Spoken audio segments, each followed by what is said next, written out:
Hello,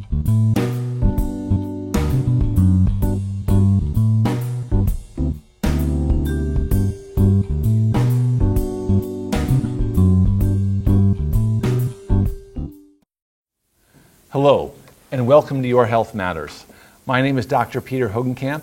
I'll be your host today on the program, and today we're going to be discussing, with the holiday season right in the middle now, here in mid-December, we're going to be discussing 7 tips for your holiday season to be healthy and happy. We all want to have happy holidays, but we all want to consider healthy holidays as well. The first thing I wanted to say about the holiday season is that it's gotten very long. I was in the office the day after Halloween, and they were playing Christmas music. I'm not talking about the day after Thanksgiving. I'm talking about the day after Halloween. And the holiday season goes all the way through November now, December, January. It ends, in my opinion, once the Super Bowl ends. And that's over 3 months now. So if, like a lot of folks, you're indulging a lot of rich food, increased drinking, a lot of partying, less sleep, an altered routine for 3 months, that can have significant health consequences for you for the whole year. I always tell people the best way to lose weight is not to gain it in the first place. And if we're gaining a pound a month over the holiday season, you've put 3-4 pounds on over the holidays, which is not unheard of. You really kind of put yourself in a hole for the rest of the year. So keep that in mind. The holiday season is very, very long, so we really want to be disciplined about it, which is one of the things I like to talk about. Let's have a plan for the holiday season and not just kind of go into it blindly. The holidays are a special time. We all know that I've always looked forward to the holidays, but as I was researching this program, I discovered that more people than not actually don't look forward to the holidays. 50% of people find the holidays to be their most stressful time of the year, and 90% of people say that the holidays are a period of increased stress. So 50% say it's the most stressful time of the year. 90% say they have at least some heightened stress during the holiday season. Virtually all women are stressed out during the holidays. Men less so, but almost 100% of women say they have heightened stress during the holiday season. So what are some of the reasons why people have so much stress during the holidays? Well, the first one is, I think, just lack of time.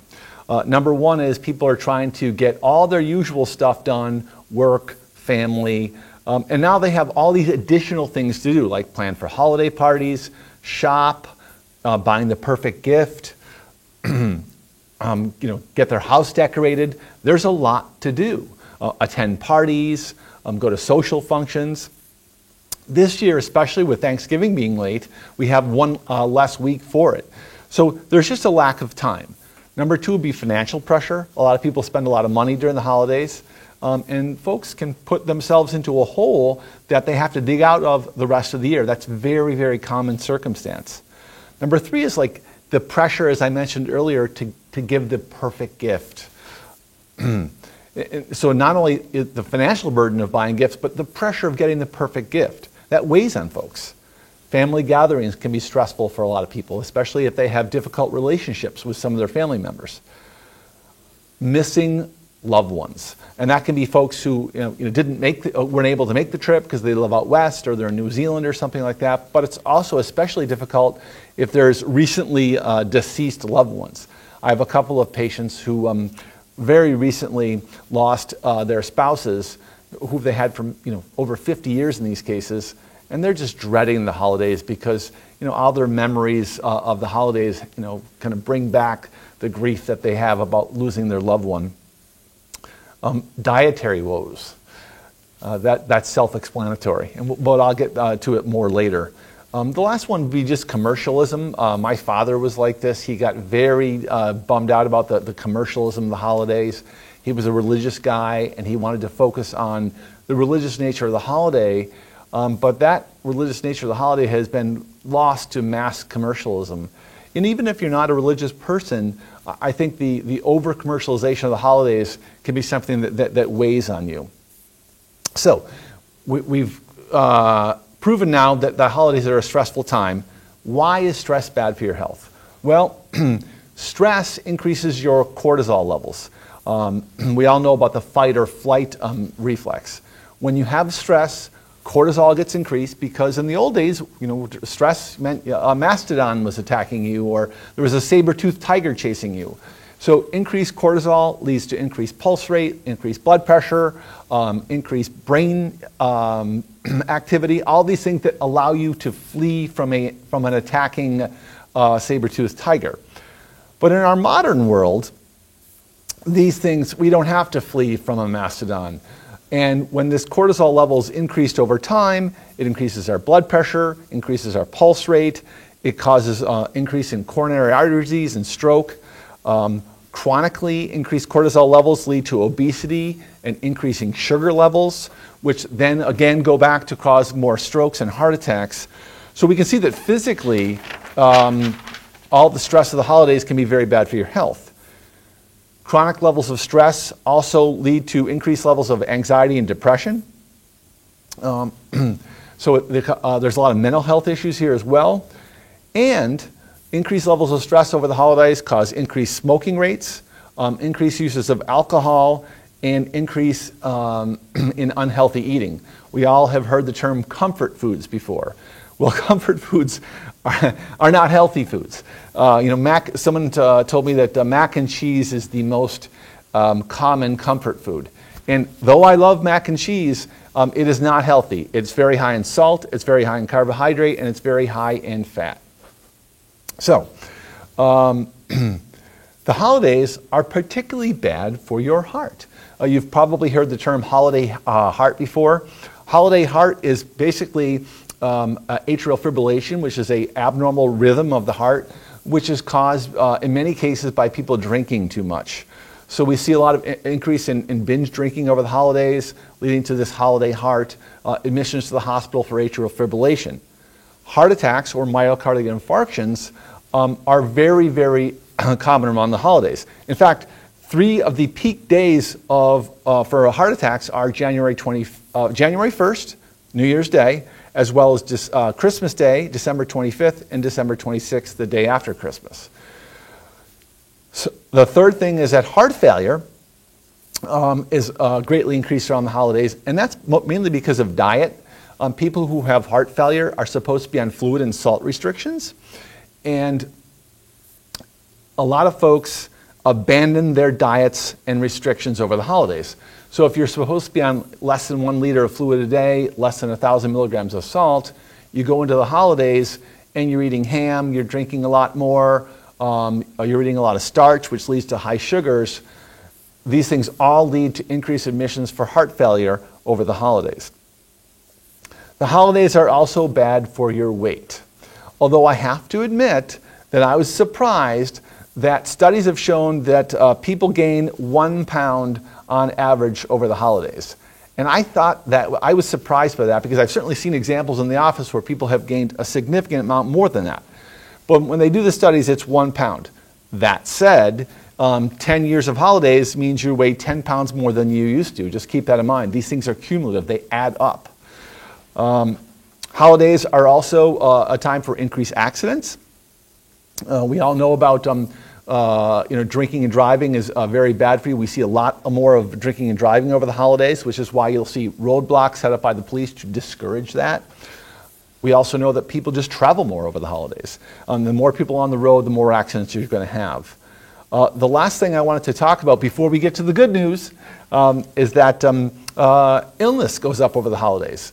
There's a spike in respiratory illness. There's also a spike in issues with food poisoning. Why is there more respiratory illness over the holidays? Well, for one, it's the cold weather season, and as people gather, they're gathered indoors where viruses can accumulate and people can infect each other. I'm talking about respiratory illnesses, the common cold, but also flu, RSV, and COVID kind of thing. All these things are on the increase over the holidays. So now that we've talked about everything bad, we're going to talk about some of the good news, and that is the 7 tips that I've accumulated for you to make your holidays happy and healthy. Number one is don't forget to exercise. All the things that we talked about earlier, exercise is the antidote for them. Exercise decreases your blood pressure. It lowers your weight. It decreases anxiety. It increases your mood. Exercise is by far the number one thing that we should work into our holiday schedule to keep ourselves happy and healthy. And the great thing about exercise is not only does it increase your health, but it makes you happier as well. Find time to exercise during the holidays. As I tell my patients, no time, make time. We make time for all kinds of stuff during our holiday season. Make time for exercise as well. And though I've talked about exercise many, many times on the show, in fact, probably every single episode I mention exercise at some point, because I really do think it's that important for us. Let's just review what I mean by exercise. You don't have to run a marathon, and certainly nobody's going to have time to train for a marathon over the holidays, or not most of us. Exercising 30 minutes 3 times a week has significant benefits for your health. I like to tell people, that I think that's a little meager. I think we can increase that to 30 minutes at least 6 days a week. If you want to take one day off a week, I think that's great. It's probably good for your musculoskeletal system as well. But 30 minutes of exercise can give you significant benefits in your exercise. What can you do for exercise? Again, the easiest thing to do is just to walk. You can walk any time of the year. I'm a 24/7, 365 walker. You get a raincoat, you get a pair of boots, you get a pair of, I love my creepers, which are these micro spikes I put onto the bottom of my shoes to hike. They're not expensive. You can walk, get a flashlight, go at night. It's amazing to me how easy it is to walk. A lot of people have treadmills. You can walk anytime with a treadmill. It does. The weather conditions don't matter at all. So 30 minutes of exercise, make it if you like to do something else, great. But try to do something that's not going to be influenced by a holiday schedule. For instance, pickleball. Pickleball is a great thing. A lot of my patients love to play pickleball, but what they find during the holiday season, people are doing other stuff. Their league doesn't meet, or their usual group can't make it. If you're in some kind of regular exercise habit like that, substitute it with walking. Make sure that you continue to exercise during your holiday season. It's the most important thing that you can do. Number 2 is skip the screens. Skip the screens. If you're a regular follower of this program, you'll note we did a program several months ago about how about what is the appropriate amount of time that you should be on a screen per day. That safe level is probably an hour, at most 2, of non-work time. We know that too much screen time increases your anxiety, it decreases your mood, it gives you fear of missing out. All these things that we want to be careful of, especially around the holidays. Instead of being on a screen, read. We've talked about this again in the program. Reading increases your mood, decreases your blood pressure, decreases your pulse rate, it decreases heart problems. Spend your time reading during the holidays. You need me time during the holidays. What better me time is there than reading a good book? Number 3 is to eat in moderation. I said this before, it bears repeating. The best way to lose weight is not to gain it in the first place. So be careful during the holidays. Enjoy yourself, but do it in moderation. And especially if you combine that with the exercise, you can come out of the holidays without having gained any weight at all. It's especially important for people who have chronic health conditions like heart disease, kidney disease, liver problems, to stay on their diet over the holidays. Now keep in mind, the word diet just means those things that you are eating and drinking. It doesn't necessarily mean that you have to starve yourself. I ask people all the time, what is your diet? And people say, I'm not on a diet. All I'm trying to say is, are you thinking about the things that you are consuming and that you're putting in your body?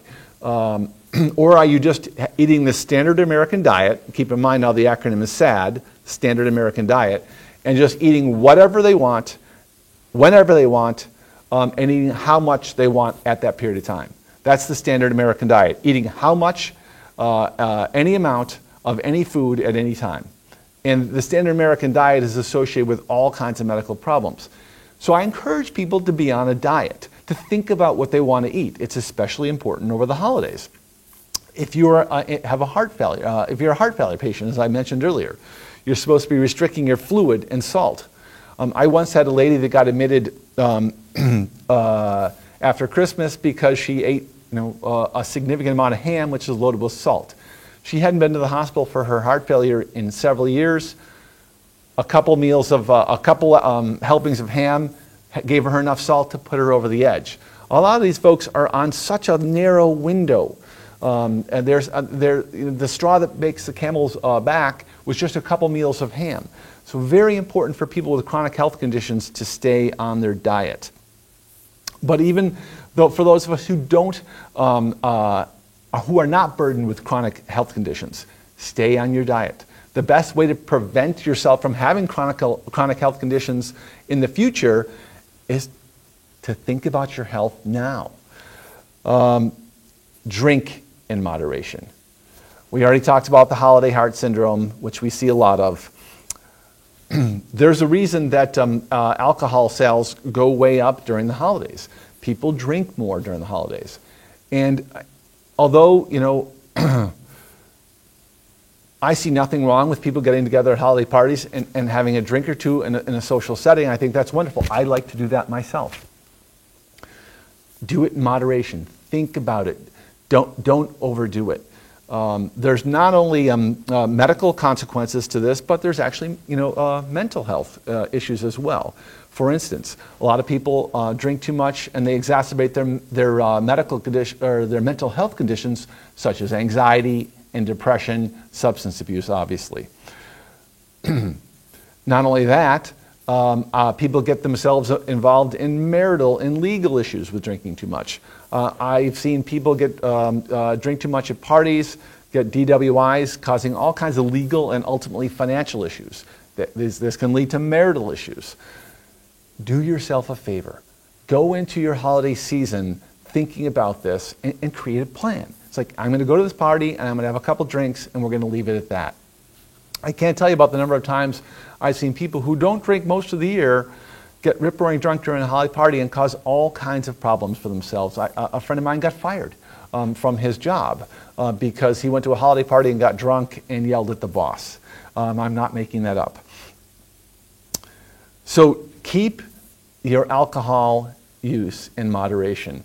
Nowadays, with drinking and driving, a couple drinks, especially to a person who doesn't drink all the time, can put you very close to the legal limit. So I would certainly leave it at a couple of drinks. If you're a smaller person, you might want to limit it to one drink.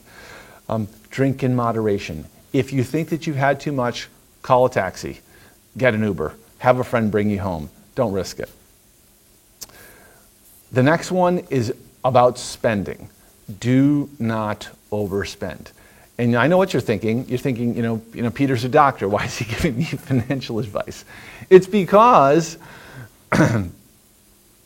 people get themselves into financial burdens, which then has a domino effect on their health. Think about it this way. I have seen patients overspend on gifts and then not been able to afford their medications or their treatments, and they have actually prioritized gift giving versus their own health, and we really don't want to do that. Not only that, but putting yourself in a financial burden increases stress, which then, we talked about the whole cortisol cascade earlier. So here's a couple of tips for overspending. Rather than buy an expensive gift for somebody, buy a thoughtful one. My daughter makes this point to me all the time, and it's a great one. She says one of the things that she loves about Christmas is that she loves to spend time with people, get to know them, what they want, and buy them a gift that they're going to enjoy. It's a way of getting closer, getting to know somebody. It's a wonderful thing about the holidays. So rather than buy an expensive one, buy a thoughtful gift. I always feel that books make great thoughtful gifts. Think about a person. Think about what kind of book that they would like, that would make their life better or that they would enjoy. Books make great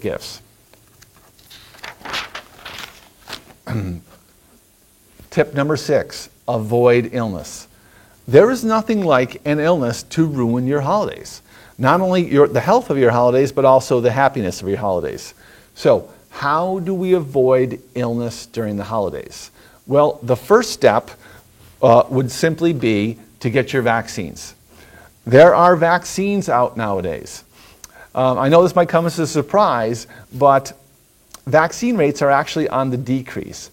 I think, from my experience, this has to do with the whole COVID epidemic. People got a little bit of vaccine fatigue, and now we're seeing decreased rates of vaccination, across the board. Regardless of where you get your health information, keep in mind that medical authorities such as the CDC, the people who are paid to do this for a living, recommend getting your vaccines. I'm going to recommend in particular 3. Those are the RSV vaccines for those people who have health problems who are over 60. That's the respiratory syncytial virus vaccine, which is fairly new. RSV has been a huge player in respiratory illness for many, many years. We now have the benefit of having a vaccine for it. So if you have chronic health problems or you are over 60, get the RSV vaccine.